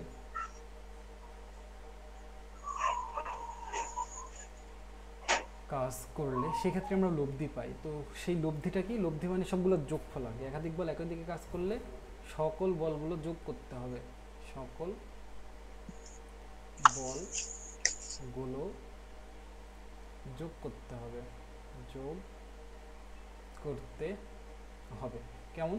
মনে করো আমি আবার একটা বস্তু আঁকাই, এই বস্তুর উপরে দুই তিনটা বল মনে করো কাজ করতেছে। একটা বল কাজ করতেছে এই দিকে, এটাকে আমরা F1 নাম দিলাম। একটা বল কাজ করতেছে এই দিকে, এটাকে আমরা F2 নাম দিলাম। আর একটা বল মনে করো কাজ করতেছে সামনের দিকে। দেখো এও সামনের দিকে নিতেছে, এও সামনের দিকে নিতেছে। এখানে দেখো কিন্তু তীর চিহ্নের উপর ডিপেন্ড করতেছে, তীর চিহ্ন কোন দিকে, মানে সব বলগুলাই কিন্তু সামনের দিকে নেওয়ার চেষ্টা করতেছে। এটাকে F3 নাম দিলাম। মনে করো বস্তুর ভর আমাদের m, এবং এই বস্তুর উপরে এই তিনটা বল মিলে যে ত্বরণ সৃষ্টি করছে সেটা হচ্ছে a। তাহলে এই ক্ষেত্রে আমাদের যে সূত্র আমরা পাবো সেটা হচ্ছে যে সামিশন অফ এফ, মানে সকল বলের যোগফল হবে হচ্ছে আমাদের এম এর সমান। আর সামিশন অফ এফ আমরা কি লিখতে পারবো? F1 যোগ F2 যোগ F3 is equal to M A. তাহলে উল্টা কথাও বলা যাবে। তাহলে আমরা কি বলতে পারি? একাধিক বল একটি বস্তুর উপর ক্রিয়া করতেছে, কিন্তু তাদের দিক বিপরীত যদি হয় তাহলে আমরা একদিককে পজিটিভ ধরবো আর একদিককে নেগেটিভ ধরবো। একাধিক বল একই বস্তুর উপরে ক্রিয়া করলে, একই বস্তুর উপর ক্রিয়া করলে তারা যদি বিপরীত দিকে ক্রিয়া করে, তারা যদি বিপরীত দিকে ক্রিয়া করে, এগুলো কিন্তু অঙ্কতে খুব হেল্প করে। এগুলো কখনো বইয়ে লেখা দেখবা না, কিন্তু অঙ্কতে হেল্প করে। ক্রিয়া করে তাহলে একদিককে পজিটিভ ধরবা, মনে করো সামনের দিককে তুমি যদি পজিটিভ ধরো, এই বিপরীত দিককে তোমার নেগেটিভ ধরতে হবে। উল্টাও সম্ভব, তুমি যদি এই দিকটাকে নেগেটিভ ধরো তাহলে এই দিকটাকে তোমার পজিটিভ ধরতে হবে। বুঝছো? তাহলে এটা কেমন? মনে করো একটা আমাদের বস্তু, এখন এই বস্তুর উপরে এদিক থেকে এদিকে একটা বল প্রয়োগ করতেছো, এদিক থেকে এদিকে একটা বল প্রয়োগ করতেছো, ঠিক আছে? এটা মনে করো আমাদের F1, এটা আমাদের F2। এই দুটো বল প্রয়োগ করার কারণে বস্তু কি হলো? এম ভরের বস্তু এ ত্বরণ প্রাপ্ত হলো, এবং এই ত্বরণের দিকটা মনে করো এদিকে হলো। তার মানে কি? F1 বল বড়, যার কারণে তো বল যেদিকে প্রয়োগ করতেছো সেদিকে ত্বরণ প্রাপ্ত হচ্ছে। তার মানে F1 বলটা বড়। তাহলে তুমি এখানে লিখতে পারবা এরকম যে F one minus F two is equal to M. কারণ কি, এদিকটাকে আমি পজিটিভ ধরেছি, তো পজিটিভ চিহ্ন এফ ওয়ানের আগে আর নেগেটিভ চিহ্ন এফ টু এর আগে। ওই তিনটা কেস বুঝেছো কিনা একটু বলো আমাকে, বুঝেছো একটু বলো তো। না বুঝলে অঙ্ক করতে করতে বুঝে যাবে, আমি ধরলাম তুমি বুঝেছো, অঙ্ক করাবো যখন তখন বুঝে যাবে। এই হচ্ছে বলের ব্যাপার স্যাপার ছিল। আমি তোমাকে আরেকটু ক্লিয়ার করি যে আমাদের যদি একটা বস্তুর উপরে একাধিক বল প্রয়োগ করে তখন কী হবে, একাধিক বল যদি একই দিকে থাকে তখন সব বলগুলো যোগ করে দেবা নর্মালি। দিক কীভাবে বুঝবা, তীর চিহ্ন দিকে খেয়াল করবা, আর তীর চিহ্ন তো দেখা যাচ্ছে।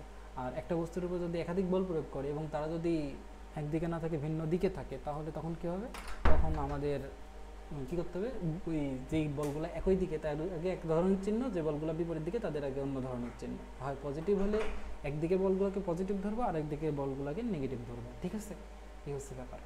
আচ্ছা, তারপরে আসো আমরা কিছু অঙ্ক করবো। বলের পরিমাপ সম্পর্কে এখানে সব বলা আছে এবং এখানকার তোমার সব কিছু আমি তোমাকে পড়াই দিয়েছি, দরকার নেই। আসো কিছু অঙ্ক করি, সব অঙ্কগুলো সহজ, আর এরপরে কিছু অ্যাডভান্স ম্যাথ কালকে করবো আমরা। তো আসো দেখি, প্রথমে দেখি এখানে আমাদের বলতেছে 20 কেজি ভরের বস্তুর উপরে কত বল প্রয়োগ করলে ত্বরণ হবে এত। তাহলে দেখো বল কিন্তু একটাই প্রয়োগ করা হচ্ছে, তার মানে কি, প্রথমে মনে করো একটা চিত্র আঁকাই।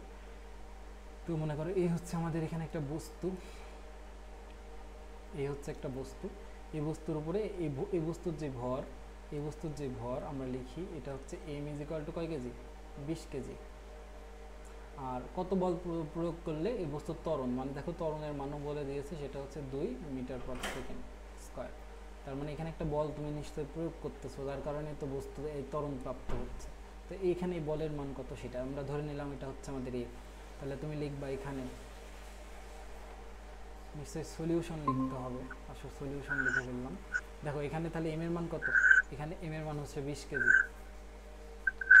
এর মান কত, এর মান হচ্ছে 2 metre per second square.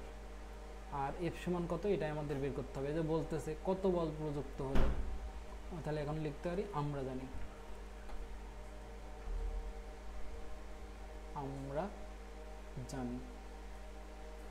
F is equal to M A. তো এফ এর মানই তো বের করবো, তাহলে এফ সমান লিখবো, এম এর মান দেখো দেওয়া আছে 20, এর মান দেওয়া আছে কত, এর মান দেওয়া আছে 2, তাহলে এফ এর মান কত আসলো, এফ এর মান আসলো হচ্ছে 40। তো এফ এর মান কত, ওই যে নিউটন সাহেব বলে দিছে আমার নামে ব্যবহার করবা, তাহলে আমরা নিউটন ব্যবহার করলাম। এই হচ্ছে আমাদের প্রথম সূত্র। তো ছোট একটা অঙ্ক, বুঝতে পারছো, বলো বুঝছি। তারপরে এটা পারবা, আসো করে দিই। তো এটা করতে আমরা চিত্র আঁকার কোনো প্রয়োজন নেই, তুমি চাইলে চিত্র আঁকতে পারো। সলিউশন দেখো বলতেছে একটি এত ভরের একটি স্থির ইলেকট্রনকে এত বল এত সেকেন্ড ধরে প্রয়োগ করা হলো। হ্যাঁ, তার মানে এত বল প্রয়োগ করছে এত সেকেন্ড ধরে, তাহলে ইলেকট্রনের শেষ বেগ কত হবে। আসলে দেখি আমরা সূত্র কি জানি। তো আগে আমাদের কি কি দেওয়া আছে আমরা আগে তাই লিখবো, তারপরে একটা সূত্র। প্রথমত ইলেকট্রনের ভর দেওয়া আছে, ইলেকট্রনের ভরকে এম ই লিখতে পারো, ইতে ইলেকট্রন আর এমতে ভর, সেটা কত 9.1 ইন্টু 10⁻31 কেজি। আচ্ছা, এবার নিউটন, কত নিউটন বল প্রয়োগ করা আছে সেটা দেওয়া আছে, তাহলে এফ এর মান দেওয়া আছে, এফ এর মান কত দেওয়া আছে 1.82 ইন্টু 10⁻16 নিউটন। এখানে আবার সময় দেওয়া আছে, তো সময়টা কত দেওয়া সেটাকে আমরা বলতে পারবো হচ্ছে আমাদের টি, টি এর মান কত দেওয়া 10⁻9 সেকেন্ড। আচ্ছা, নিউটনের বেগ কত, দেখো তো আমাদের এখানে কথা বলা আছে স্থির, এই যে এখানে একটা কথা আছে না স্থির, স্থির মানে কি তার আদিবেগ কত, তার আদিবেগ হচ্ছে 0, আমরা একটু বুঝে নিলাম। আচ্ছা, তারপরে আসো এবার আমরা কি জানি, আমরা কি জানি বলো তো, আমরা জানি এফ ইজিক্যাল টু এম এ। এখানে এই সূত্রটাই খাটবে, যেখানে এফ দেখবা সেখানে মনে করবো F is equal to M A খাটবে, F is equal to M A. তাহলে এখানে তুমি এফ এর মান বসাইবা আর এম এর মান বসাবা, তাহলে তুমি এর মান পাবা। তার মানে আমরা এখানে সূত্রটা এরকম লিখতে পারবো, এফ ইজিক্যাল টু এম ই ইন্টু এ, মানে এমটাই তো এখানে এম ই হিসাবে আছে, তাহলে এ সমান কি পাবা এফ ডিভাইডেড বাই এম ই। তো এফ এর মান বসাও, এফ এর মান দেখো দেওয়া আছে হচ্ছে 1.82 ইন্টু 10⁻16, আর এম ই এর মান দেওয়া আছে 9.1 ইন্টু 10⁻31। তো ভাগ করে দাও, ভাগ করলে কত আসে বলো তো,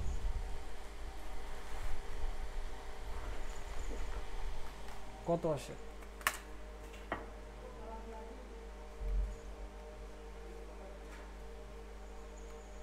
(1.82 minus 10⁻16 9.1 into 10⁻31 31 আসে হচ্ছে 2 × 10 to the power 2 × 10 to the পাওয়ার 14। এটা হচ্ছে ত্বরণের মান আসলো, তার মানে ms ইনভার্স 2। তাহলে এবার আমরা ত্বরণের মান তো পেয়ে গেলাম। তাহলে দেখো ত্বরণের সূত্র তুমি জানো না, আমাদের এখানে বলতেছে শেষ বেগ কত হবে, তার মানে এখন ত্বরণের সূত্রটা আমাদের লিখতে হবে। আবার তুমি কি জানো,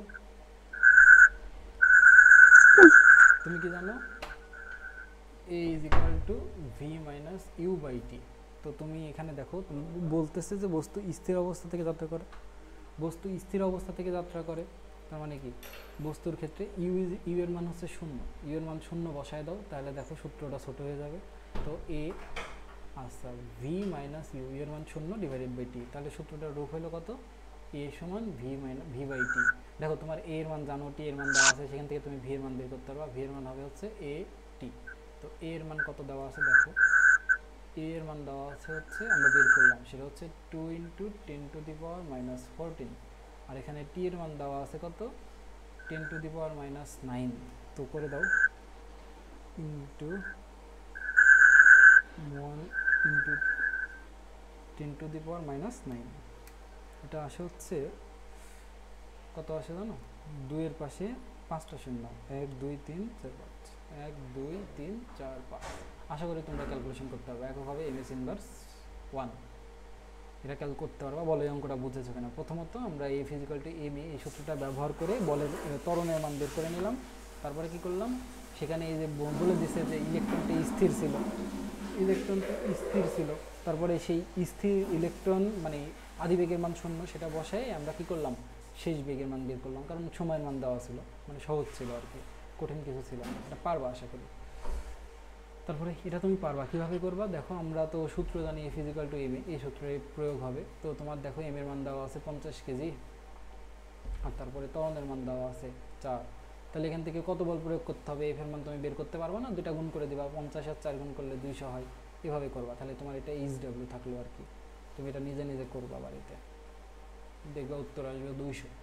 আচ্ছা তারপরে এটা দেখো, এটাও সেম, তুমি এখানে বুঝতে পারছো a ফিজিক্যাল টু m এর সূত্র প্রয়োগ হবে, a ফিজিক্যাল টু m এই সূত্রটাই আর কি। একটি বালক 50 নিউটন, তার মানে এখানে তোমাকে যে বলের মান দিয়েছে সেটা হচ্ছে 50 নিউটন। আচ্ছা এখানে 20 কেজি দেওয়া আছে, তাহলে এখান থেকে তোমাকে ত্বরণের মান জানতে চাইছে, তাহলে ত্বরণের মান কীভাবে বের করবা, a is equal to f by m। F এর মান হচ্ছে 50, এর মান আমাদের এম এর মান হচ্ছে কত 20, ভাগ করে দিবা, ভাগ করলে দেখবা 2.5 পাবা, এটাই হচ্ছে আমাদের ত্বরণের মান। তাহলে এটাও তোমার এইচডব্লিউ থাকলো, তুমি এটা পারবা আশা করি। তো এই আর কি ছিল। আর নিউটনের দ্বিতীয় সূত্র থেকে প্রথম সূত্রটা প্রতিপাদন করা যায়, এতদূর পর্যন্ত আশা করি বুঝছো। তো নিউটনের দ্বিতীয় সূত্র থেকে প্রথম সূত্রের প্রতিপাদন কত বাজে, আসো এটা করাই শেষ করাই দিই, এরপরে আমাদের আসলে তৃতীয় সূত্র শুরু হবে, এটা আমরা দেখাই দিই। দেখো তো প্রথম সূত্রে কী ছিল, বাহ্যিক কোনো বল প্রয়োগ করা না হলে, মানে প্রথম সূত্র দিয়ে গেছিলো, তাহলে নিউটনের প্রথম সূত্র থেকে তুমি কি পাবা, প্রথম সূত্র আমাদের বলে বাহ্যিক কোনো বল প্রয়োগ করা না হলে, মানে এ ফিজিক্যাল টু যদি 0 থাকে, আচ্ছা বাহ্যিক কোনো বল প্রয়োগ করা না হলে। আর দ্বিতীয় সূত্র কি বলে বলো তো, দ্বিতীয় সূত্র থেকে আমরা এটা পাই, দ্বিতীয় সূত্র থেকে পাবো হচ্ছে F is equal to M A. তাহলে এই দুইটাকে যখন তুমি একসাথে করে দিবা, কি পাবা, এই দুইটাকে একসাথে করে দেওয়া মানে কি, এফ ইজিক্যাল টু এম এ, এটা। আর এফ এর মান তুমি প্রথম সূত্র থেকে বসাচ্ছ 0, তার মানে এম ইজিক্যাল টু এ। তার মানে কি বস্তুর, দেখো এখানে দুটা জিনিসের গুণফল 0, দুটা জিনিসের গুণফল 0 হলে কি হয়, যে কোনো একটা 0 হবে। তাহলে তুমি লিখবা হয় এম ইজিক্যাল টু 0 অথবা এ ইজিক্যাল টু 0। দেখো বস্তুর ভর কি 0 হইতে পারে, বস্তুর ভর তো 0 হয় না, তাহলে এটা গ্রহণযোগ্য না।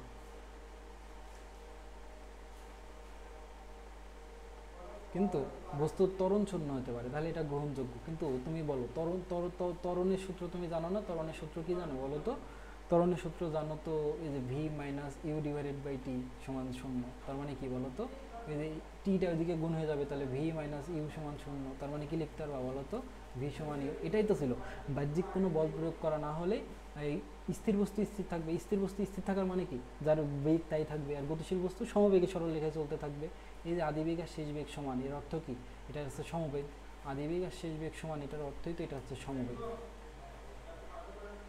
সমবেগ। তার মানে আমি তোমাকে বোঝাতে পারলাম যে আমাদের প্রথম সূত্র বলে যে বাহ্যিক কোনো বল প্রয়োগ করা না হলে, তার মানে সেখান থেকে পাবো এফ ইজিক্যাল টু যদি 0 হয় তাহলে স্থির বস্তু স্থির থাকে আর গতিশীল বস্তু সমবেগে সরলরেখে চলতে পারে। আর দ্বিতীয় সূত্র থেকে আমরা পাই F is equal to M A. তার মানে এফ ইজিক্যাল টু এম এ মানে কি, যে আমাদের কি বলে এফ ইজিক্যাল টু এম, এটা আমরা প্রমাণ করলাম। তারপরে দুইটা সূত্রকে এক জায়গায় করে দিলে F is equal to M A, R F এর মান তুমি প্রথম সূত্র থেকে শূন্য বসাচ্ছ, তাহলে এম এ হয়। তাহলে দুইটা জিনিসের গুণফল শূন্য মানে কি হয়, একটা জিনিস শূন্য, একটা শূন্য, না হলে আরেকটা শূন্য। বস্তুর ভর তো শূন্য হতে পারে না, তাহলে এটা কি গ্রহণযোগ্য না। তাহলে আমরা এ ইজিক্যাল টু 0 লিখতে পারি। তাহলে এ ইজিক্যাল টু 0 যদি হয়, এর সূত্র তুমি জানো V minus you by T, এটা বসাই দিলা, তাহলে টি এদিকে গুণ হয়ে গেল 0 হইলো, v minus u equal to 0। তাহলে কি ভি ইজিক্যাল টু ইউ, এটাই তো আমাদের প্রথম সূত্র বলে। এটাই তো আমাদের প্রথম সূত্রের বক্তব্য, যে স্থির বস্তু স্থির থাকবে আর গতিশীল বস্তু সমবেগে সরলরেখে চলতে থাকবে। এটাই তো প্রথম সূত্র। তার মানে আমরা বলতে পারি আমরা আসলে সঠিক প্রমাণিক করেছি, যে প্রথম সূত্র থেকে দ্বিতীয় সূত্র আসলে প্রমাণ করা যায়, এটা সঠিক। এখানে এই কথাটাই লেখা আছে, একটু সুন্দরভাবে লেখা আছে আর কি। তুমি চাইলে এটা এখান থেকে পড়ে নিতে পারো, আমি তোমাকে রেকমেন্ড করবো এটা পড়তে। ঠিক আছে, রেকমেন্ডেড। ঠিক আছে, এই আমাদের দ্বিতীয় সূত্র সম্পর্কে যাবতীয় ছিল। কালকে আমরা তৃতীয় সূত্র সহ এই অধ্যায়ের ম্যাক্সিমাম জিনিস শিখে ফেলতে পারবো। ঠিক আছে, আজকের ক্লাস আর লেন্দি করবো না, অনেকখানি হয়েছে। ঠিক আছে, আমরা অনেকটা আগায় গেছি। তো শোনো, আজকে কি শেষ করব? বলো, এত দূর পর্যন্ত সব বুঝছো কিনা? ফারদিন আর রুনি বলো তো, এত দূর পর্যন্ত সব বুঝছো কিনা? বুঝতে পেরেছো? শেষ করি আজকে এখানে। আজকের মতো শেষ করি, কালকে ক্লাসে আবার দেখা হবে। আর এত দূর পর্যন্ত সব কিন্তু প্র্যাকটিস করে ফেললো, নোট করে ফেলিও। আচ্ছা, শেষ করলাম আমি। আসসালামু আলাইকুম। আসসালামু আলাইকুম। দুঃখিত, কারেন্ট চলে গেছিল, আবার শুরু করতেছি। তা আসো শুরু করি আমরা আবার। তো দেখো, আমাদের তৃতীয় কেজে আমরা যেটা দেখব, আবার একটা গতিপথ নিই। গতিপথ নেওয়ার আগে কালারটা চেঞ্জ করি, কালার ছিল সবুজ। তো মনে করো এটা আমাদের গতিপথ। এখন এই গতিপথে কি হবে, একটা বস্তু থাকবে। আসলে একটা বস্তু নেই, এই হচ্ছে আমাদের সেই বস্তু। এখন গতিপথে এই বস্তু, এখন এই বস্তুর উপরে মনে করো এদিক থেকে আমাদের একটা বল প্রয়োগ করা হচ্ছে আর কি। এদিক থেকে এদিকে একটা বল প্রয়োগ করা হচ্ছে, যেটা বস্তুকে চেষ্টা করবে সামনের দিকে নেওয়ার। আর এদিক থেকে এদিকে আরেকটা বল প্রয়োগ করা হচ্ছে, যেটা চেষ্টা করবে বস্তুকে পিছনের দিকে নেওয়ার। তার মানে দুইটার দিক একদম বিপরীত, দুইটার দিক বিপরীত। মানে এই বলটা কি করছে আমাদের, মনে করো এটা F1 বল, এটা মনে করো আমাদের F2 বল। এই F1 বল যেটা করবে, বস্তুকে সামনের দিকে নেওয়ার চেষ্টা করবে, সামনের দিকে নিবে। আর F2 বল যেটা করবে, এটাকে পেছনের দিকে নেওয়ার চেষ্টা করবে, পেছনের দিকে। আর এইটার, আমি তোমাকে দাঁড়াও, একজন আসলো, তাকে আমি আগে অ্যাডমিট দিয়ে আসি। হ্যাঁ ফারদিন, কারেন্ট চলে গেছিলো গো, দুঃখিত। আচ্ছা দেখো, এই বস্তুর ভর মনে করো এম, এবং এই দুইটা কারণে বস্তু এ ত্বরণ প্রাপ্ত হলো। তাহলে তুমি এখান থেকে লিখতে পারবো না? দেখো তো, দেখো এটা যেহেতু ভেক্টর রাশি, তার মানে এটাকে ক্যালকুলেশন করতে গেলে দিক আমাদের ক্যালকুলেশন করতেই হবে। আমি যদি F1 এর দিককে পজিটিভ ধরি, তাহলে F2 এর দিক অটোমেটিক নেগেটিভ হয়ে যাবে। কেন? কারণ দুটো সর একদম উল্টা। এটা যদি সামনের দিকে হয়, এটা পেছনের দিকে। তাহলে তুমি এভাবে লিখতে পারবে না যে F1 minus F2 is equal to M A. কেন? একটা সামনের দিকে নেওয়ার চেষ্টা করতেছে আর একটা পেছনের দিকে নেওয়ার চেষ্টা করতেছে। তাহলে ফাইনালি দুইটার যোগফল যেটা হবে, সেটা হবে আমাদের এটা। বলো, এটা বুঝতে পারছো কিনা তুমি? আমি তোমাকে আবার সহজভাবে বলে দিচ্ছি, এটা তো বুঝাইলাম আর কি। এর আরও সহজ ব্যাখ্যা আছে। এই তিনটা কেজি তোমাদের আসলে লাগবে। কোনো ক্ষেত্রে দেখবা একাধিক বল কাজ করতেছে। যদি একাধিক বল একই দিকে কাজ করে, তাহলে সবগুলো বলের যোগ করবা, এই যোগফলটা হলে লব্ধি হিসাবে কাজ করবে। আমি তোমাকে লিখে দিই, একাধিক বল, একাধিক বল একই দিকে কাজ করলে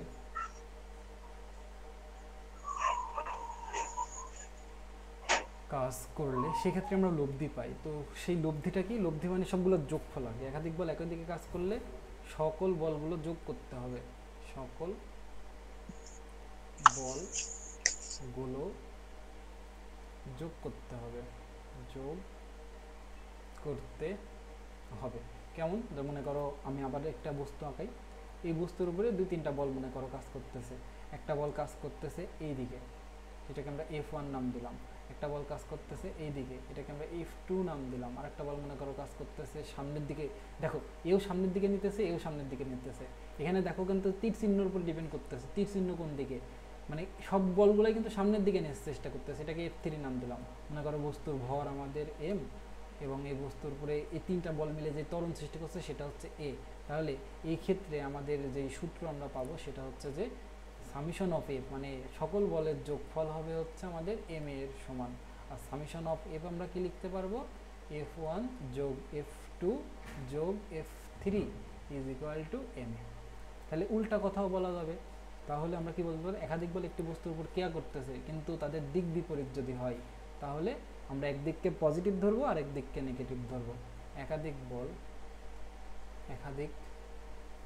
বল একই বস্তুর উপরে ক্রিয়া করলে, একই বস্তুর উপর ক্রিয়া করলে তারা যদি বিপরীত দিকে ক্রিয়া করে, তারা যদি বিপরীত দিকে ক্রিয়া করে, এগুলো কিন্তু অঙ্কতে খুব হেল্প করে, এগুলো কখনো বইয়ে লেখা দেখবা না কিন্তু অঙ্কতে হেল্প করে। ক্রিয়া করে তাহলে একদিককে পজিটিভ ধরবা, মনে করো সামনের দিককে তুমি যদি পজিটিভ ধরো, এই বিপরীত দিককে তোমার নেগেটিভ ধরতে হবে। উল্টাও সম্ভব, তুমি যদি এই দিকটাকে নেগেটিভ ধরো তাহলে এই দিকটাকে তোমার পজিটিভ ধরতে হবে, বুঝছো? তাহলে এটা কেমন, মনে করো একটা আমাদের বস্তু, এখন এই বস্তুর উপরে এদিক থেকে এদিকে একটা বল প্রয়োগ করতেছো, এদিক থেকে এদিকে একটা বল প্রয়োগ করতেছো, ঠিক আছে? এটা মনে করো আমাদের F1, এটা আমাদের F2। এই দুটো বল প্রয়োগ করার কারণে বস্তু কি হলো, m ভরের বস্তু এ ত্বরণ প্রাপ্ত হলো, এবং এই ত্বরণের দিকটা মনে করো এদিকে হলো। তার মানে কি F1 বল বড়, যার কারণে তো বল যেদিকে প্রয়োগ করতেছো সেদিকে ত্বরণ প্রাপ্ত হচ্ছে, তার মানে F1 বলটা বড়। তাহলে তুমি এখানে লিখতে পারবা এরকম যে F1 minus F2 is equal two m। কারণ কি, এদিকটাকে আমি পজিটিভ ধরেছি, তো পজিটিভ চিহ্ন F1 এর আগে আর নেগেটিভ চিহ্ন F2 এর আগে। ওই তিনটা কেস বুঝেছো কিনা একটু বলো আমাকে, বুঝেছো? একটু বলো তো, না বুঝলে অঙ্ক করতে করতে বুঝে যাবে, আমি ধরলাম তুমি বুঝেছো, অঙ্ক করাবো যখন তখন বুঝে যাবে। এই হচ্ছে বলের ব্যাপার স্যাপার ছিল। আমি তোমাকে আরেকটু ক্লিয়ার করি যে আমাদের যদি একটা বস্তুর উপরে একাধিক বল প্রয়োগ করে তখন কি হবে, একাধিক বল যদি একই দিকে থাকে তখন সব বলগুলো যোগ করে দিবা নর্মালি। দিক কীভাবে বুঝবা, তীর চিহ্ন দিকে খেয়াল করবা, আর তীর চিহ্ন তো দেখা যাচ্ছে। আর একটা বস্তুর উপর যদি একাধিক বল প্রয়োগ করে এবং তারা যদি একদিকে না থাকে ভিন্ন দিকে থাকে তাহলে তখন কি হবে, তখন আমাদের কী করতে হবে, ওই যেই বলগুলো একই দিকে তার আগে এক ধরনের চিহ্ন, যে বলগুলো বিপরীত দিকে তাদের আগে অন্য ধরনের চিহ্ন। হয় পজিটিভ হলে একদিকে বলগুলোকে পজিটিভ ধরবো আর একদিকে বলগুলোকে নেগেটিভ ধরবো, ঠিক আছে? এই হচ্ছে ব্যাপার। আচ্ছা, তারপরে আসো আমরা কিছু অঙ্ক করবো, বলের পরিমাপ সম্পর্কে এখানে সব বলা আছে এবং এখানকার তোমার সব কিছু আমি তোমাকে পড়াই দিয়েছি, দরকার নেই। আসো কিছু অঙ্ক করি, সব অঙ্কগুলো সহজ, আর এরপরে কিছু অ্যাডভান্স ম্যাথ কালকে করবো আমরা। তো আসো দেখি, প্রথমে দেখি এখানে আমাদের বলতেছে 20 কেজি ভরের বস্তুর উপরে কত বল প্রয়োগ করলে ত্বরণ হবে এত। তাহলে দেখো বল কিন্তু একটাই প্রয়োগ করা হচ্ছে, তার মানে কি, প্রথমে মনে করো একটা চিত্র আঁকাই। তো মনে করো এই হচ্ছে আমাদের এখানে একটা বস্তু, এই হচ্ছে একটা বস্তু, এই বস্তুর উপরে এই বস্তুর যে ভর আমরা লিখি এটা হচ্ছে m ইজ ইকুয়াল টু কয় কেজি, 20 কেজি। আর কত বল প্রয়োগ করলে এই বস্তুর ত্বরণ, মানে দেখো ত্বরণের মানও বলে দিয়েছে, সেটা হচ্ছে 2 মিটার পার সেকেন্ড স্কয়ার। তার মানে এখানে একটা বল তুমি নিশ্চয়ই প্রয়োগ করতেছো, যার কারণে তো বস্তু এই ত্বরণ প্রাপ্ত হচ্ছে। তো এইখানে এই বলের মান কত সেটা আমরা ধরে নিলাম, এটা হচ্ছে আমাদের f। তাহলে তুমি লিখবা এখানে নিশ্চয়ই সলিউশন লিখতে হবে। আসলে সলিউশন লিখে ফেললাম। দেখো এখানে তাহলে m এর মান কত, এখানে m এর মান হচ্ছে 20 কেজি, a এর মান কত, এর মান হচ্ছে 2 মিটার পার সেকেন্ড স্কয়ার। আর f সমান কত, এটাই আমাদের বের করতে হবে। যে বলতেছে কত বল প্রযুক্ত হলো, তাহলে এখন লিখতে পারি, আমরা জানি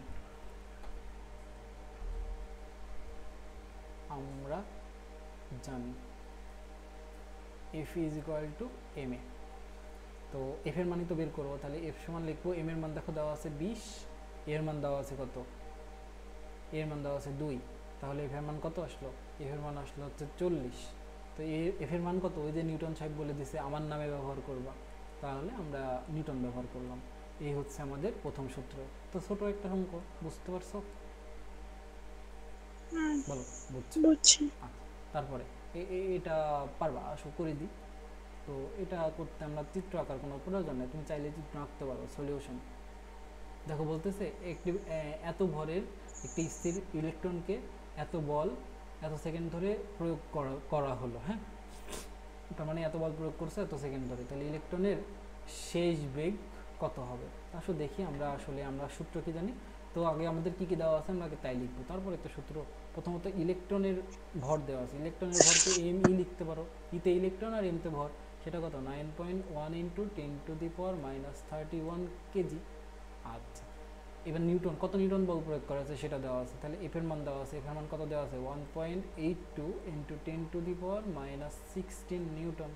এখানে আবার সময় দেওয়া আছে, তো সময়টা কত দেওয়া সেটাকে আমরা বলতে পারবো হচ্ছে আমাদের টি। টি এর মান কত দেওয়া? 10⁻9 সেকেন্ড। আচ্ছা, নিউটনের বেগ কত? দেখো তো আমাদের এখানে কথা বলা আছে স্থির। এই যে এখানে একটা কথা আছে না, স্থির। স্থির মানে কি? তার আদিবেগ কত? তার আদিবেগ হচ্ছে 0। আমরা একটু বুঝে নিলাম। আচ্ছা, তারপরে আসো, এবার আমরা কি জানি? আমরা কি জানি বলো তো? আমরা জানি এ ফিজিক্যাল টু এম এ। এখানে এই সূত্রটাই খাটবে, যেখানে এম দেখবা সেখানে মনে করবো এ ফিজিক্যাল টু এম এ খাটবে। এ ফিজিক্যাল টু এম এ, তাহলে এখানে তুমি এফ এর মান বসাইবা আর ই এম এর মান বসাবা, তাহলে তুমি এ এর মান পাবা। তার মানে আমরা এখানে সূত্রটা এরকম লিখতে পারবো, এ ফিজিক্যাল টু এম ই ইন্টু এ, মানে এমটাই তো এখানে এম ই হিসাবে আছে, তাহলে এ সমান কি পাবা? এফ ডিভাইডেড বাই এম ই। তো এফ এর মান বসাও, এফ এর মান দেখো দেওয়া আছে হচ্ছে 1.82 ইন্টু 10⁻16, আর এম ই এর মান দেওয়া আছে 9.1 ইন্টু 10⁻31। তো ভাগ করে দাও, ভাগ করলে কত আসে বলো তো?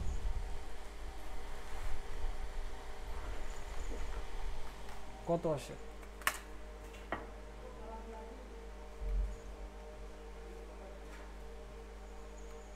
One point eight two minus 10⁻16, 9.1 into 10⁻31 আসে হচ্ছে 2 ইন্টু 10⁻14। এটা হচ্ছে ত্বরণের মান আসলো, তার মানে এম এস ইনভার্স 2। তাহলে এবার আমরা ত্বরণের মান তো পেয়ে গেলাম। তাহলে দেখো ত্বরণের সূত্র তুমি জানো না, আমাদের এখানে বলতেছে শেষ বেগ কত হবে, তার মানে এখন ত্বরণের সূত্রটা আমাদের লিখতে হবে। আবার তুমি কি জানো?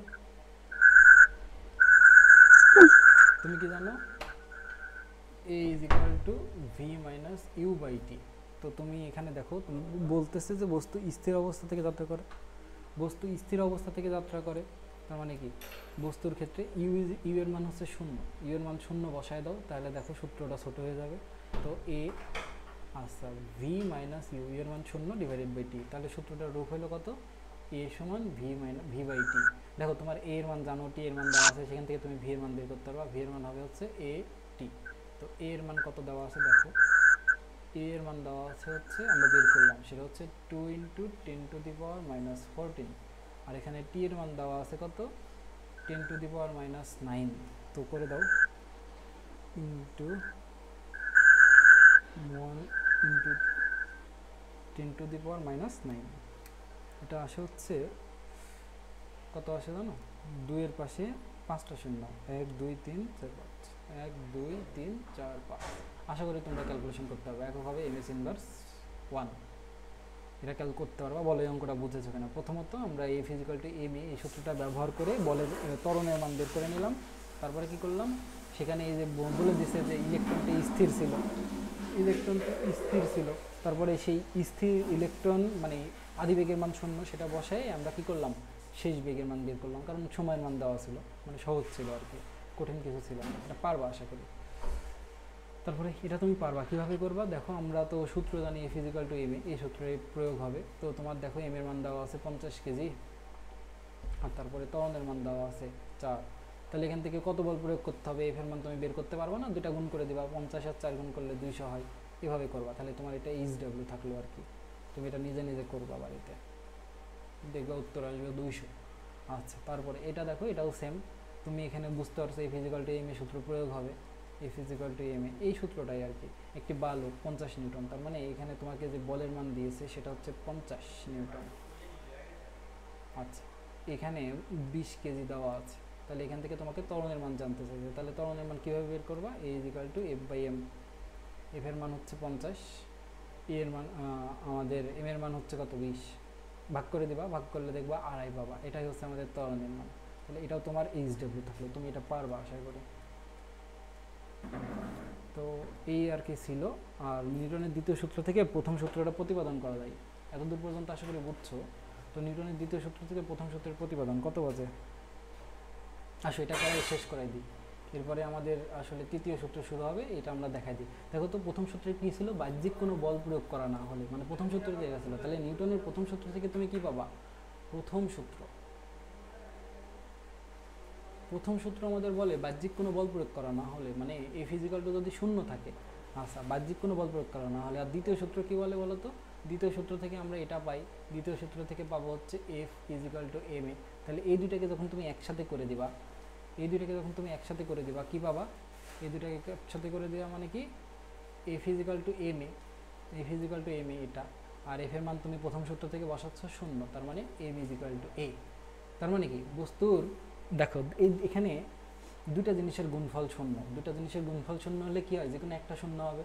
তাহলে তুমি লিখবা হয় এম ইজিক্যাল টু শূন্য অথবা এ ইজিক্যাল টু শূন্য। দেখো বস্তুর ভর কি শূন্য হইতে পারে, বস্তুর ভর তো শূন্য হয় না, তাহলে এটা গ্রহণযোগ্য না।